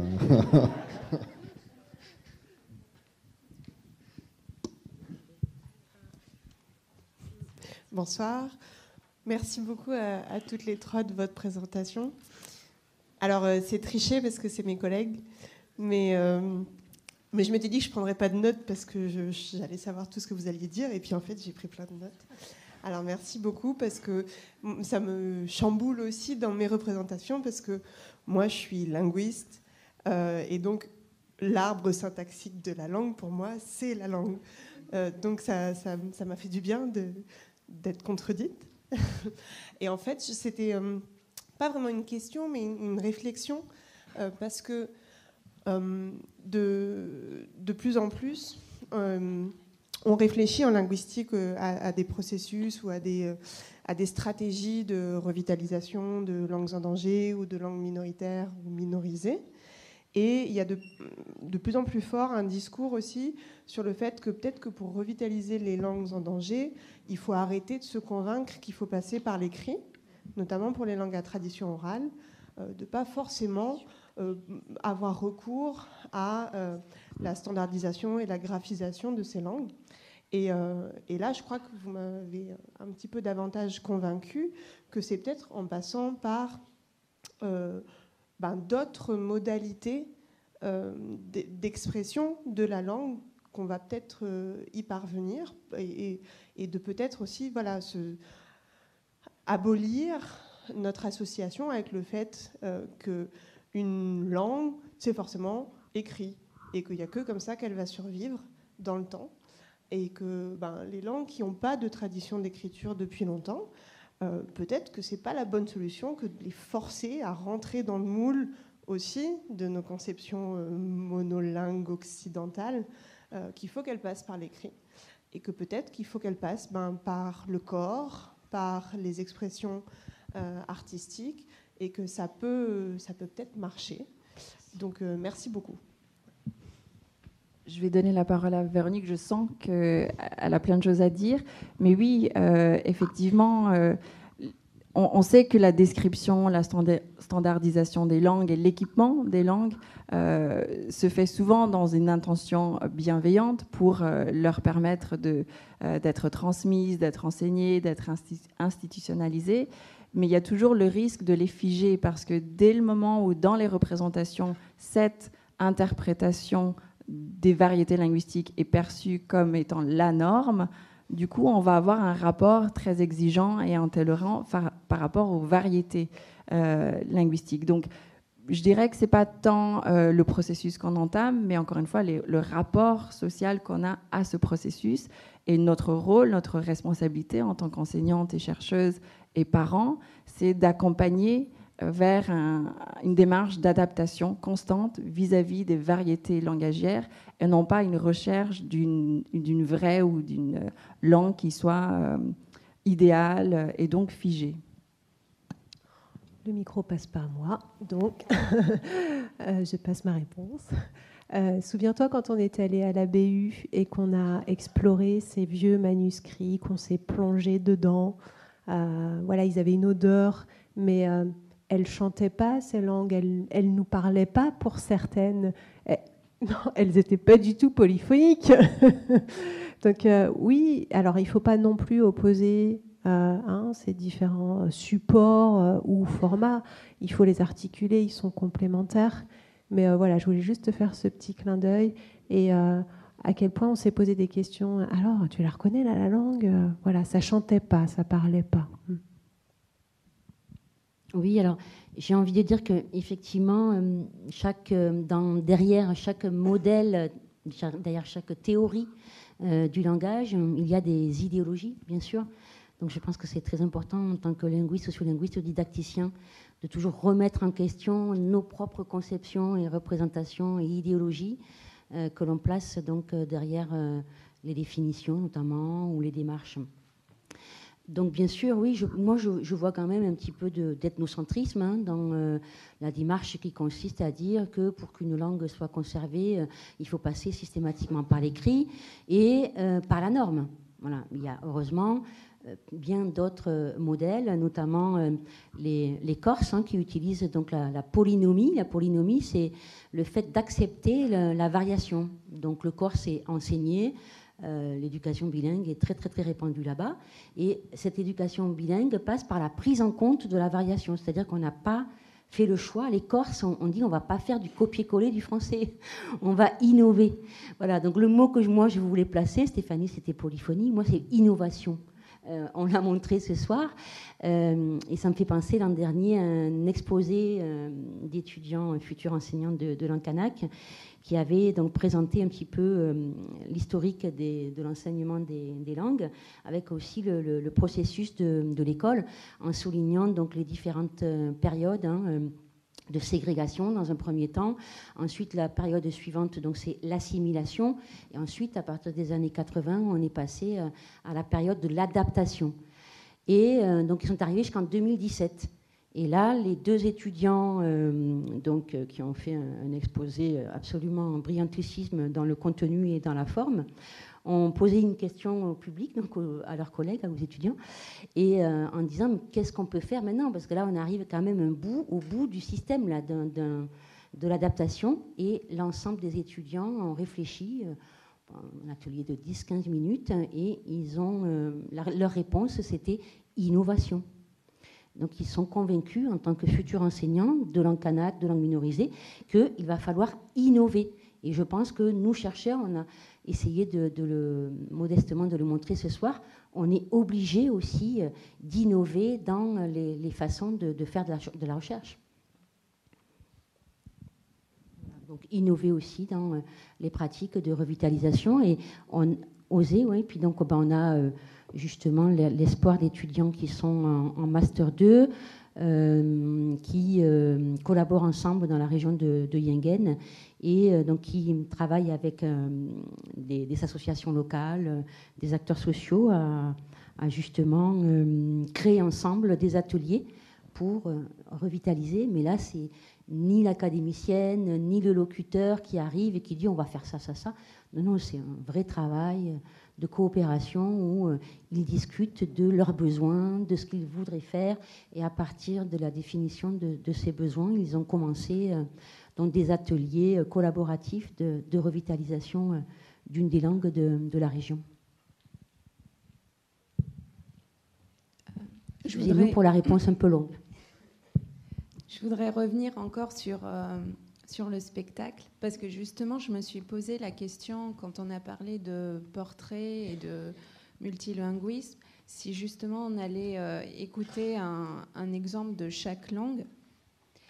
Et je me demandais si justement le fait de pratiquer plusieurs langues, ça passait pas par la tolérance, par exemple, de ne pas maîtriser parfaitement, par exemple, le français, parce que j'ai l'impression que, par exemple, moi, je suis métisse d'origine wallisienne futunienne et mon père ne parle pas du tout le wallisien ni le futunien, mais c'est parce que c'est passé par un principe de on va lui parler en français, comme ça, il va bien maîtriser cette langue. Et visiblement, ça passe pas forcément par un monolinguisme de maîtriser une langue. Donc c'est pour ça que je me demandais pourquoi il n'y a pas eu de termes qui visait à être plutôt fier de parler plusieurs langues. Et j'ai l'impression que c'est ça qui va nous inciter à apprendre différentes langues et à avoir confiance et à pas se dire je vais apprendre que le français parce que si j'apprends 2-3 langues, je maîtriserai aucune et je vais me sentir mal parce que je pourrais pas me sentir crédible ni dans le français, ni dans le wallisien, ni dans rien du tout. Donc voilà, c'était une question que je me posais. Merci beaucoup pour cette question. Ça soulève énormément de représentations qui circulent, d'intérêt aussi pour le dépassement de nos propres évidences. Je vais laisser Stéphanie tout à l'heure dire quelque chose d'important, mais je souhaitais simplement souligner le fait qu'on s'interrogeant sur la capacité à maîtriser plusieurs langues en même temps, juste en disant ça, on estime qu'on peut maîtriser une langue. Or, si on accepte l'idée selon laquelle une langue est en constante, non pas évolution, mais changement, on change d'espace ou de repères temporels ou encore de situation de communication, on n'a pas forcément les mêmes normes à respecter pour être entendu, compris, reconnu ou pour être intégré. Donc la langue, c'est pour ça que j'ai insisté tout à l'heure sur la notion de variable. C'est une pratique sociale, donc elle est en constant changement. J'aime moins le terme évolution parce qu'on estime qu'il y a un début et une fin de manière linéaire. Or, si on accepte cette conception très plastique de la langue, maîtriser une langue, c'est une utopie, c'est impossible. Parce que les règles d'aujourd'hui, on le sait, c'est un des défis de l'école. Quelle est la référence ? Les règles d'aujourd'hui ne sont pas celles d'hier. Mais mes règles à moi ne sont pas celles de mes collègues. Donc, maîtriser une langue, c'est un idéal, c'est un concept, un artefact, mais pas une réalité. Personne ne peut se dire maîtriser une langue, parce que quoi qu'il arrive, on serait, selon les grilles d'évaluation qu'on prend, on serait en faute.